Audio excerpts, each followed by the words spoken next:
Hey guys, a couple of months ago I did a review of the Falcon Eyes roll-up light with a bunch of LEDs and temperature control as well as intensity control.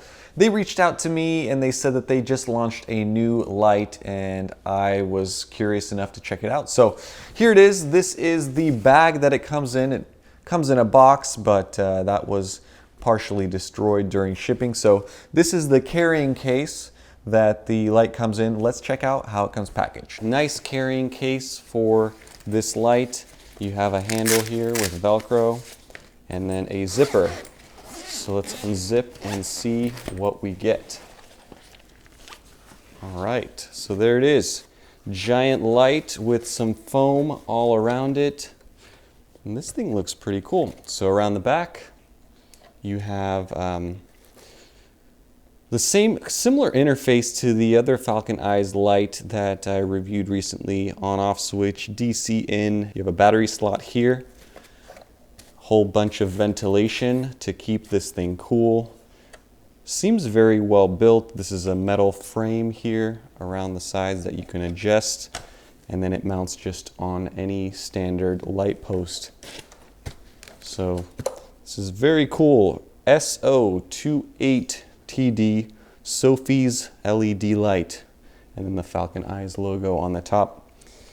In addition to that, you get a decent sized power brick and then just a wall plug.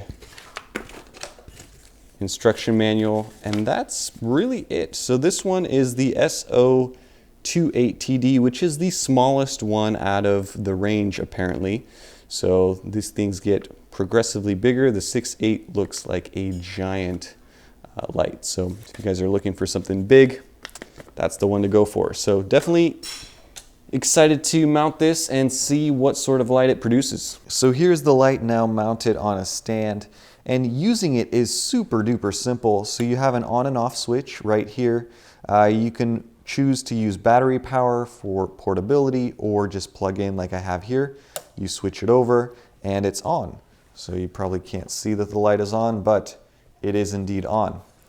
Now you have a couple of buttons here. They're all touch sensitive, so you can change the color temperature of the light, and it goes from 3000K all the way up to 5600K, and then the intensity of the light. So you can go from 0%, which is off, all the way up to 100%, and you could tell that it is quite a bright beam. Just looking at some of the details, this is metal, this is metal. In between we have some plastic parts. So this backing is plastic, but the actual frame and construction is mostly metal and a combination of some metal and plastics. It feels very sturdy to the touch. I think that it would survive a small fall without any issues. So this light is pretty cool. I have the camera set up in all manual settings so that way it doesn't change as I turn this thing on. So let's go ahead and do that. So I'm gonna power this on, and let me decrease the intensity here. So this is 4%. And we are looking at 3000K.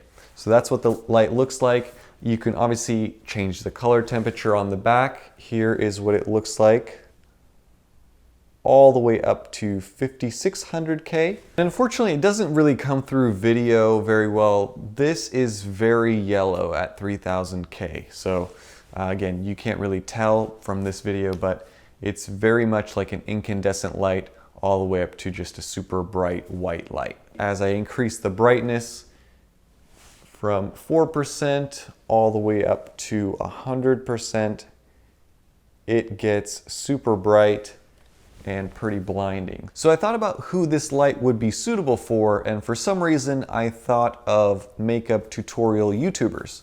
So I wonder if we could get my wife to pretend to be a makeup tutorial YouTuber just to demonstrate the capabilities of this light. Let's see. So if you have good lighting in your room, this could just be an additional light to get rid of some of the shadows as well.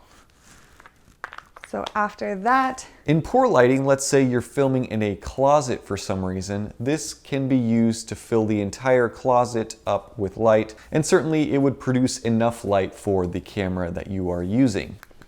and up here. So here's an example of what I normally do for unboxings, and this is just using natural light and then the light that I have in the room.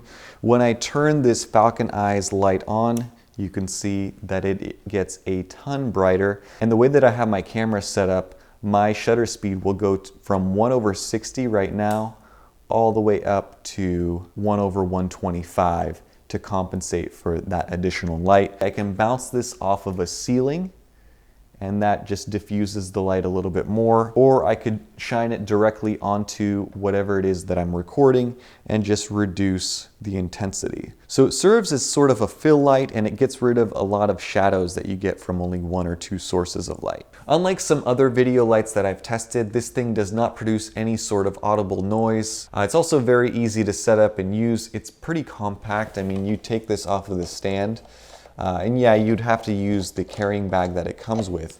But this thing is very thin and not that difficult to take with you. I think that if you have a studio and you were to purchase a couple of these, maybe from two different angles, it could be a perfect studio lighting setup.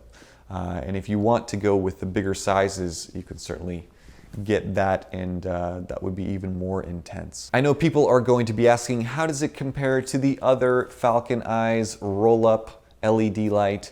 I like this thing better, honestly, just because it's more compact. I think it's almost as bright as that giant LED roll, but it's just a lot more convenient to set up. You don't have to use Velcro straps. You don't have to set up a diffuser. It's smaller. It's just easier.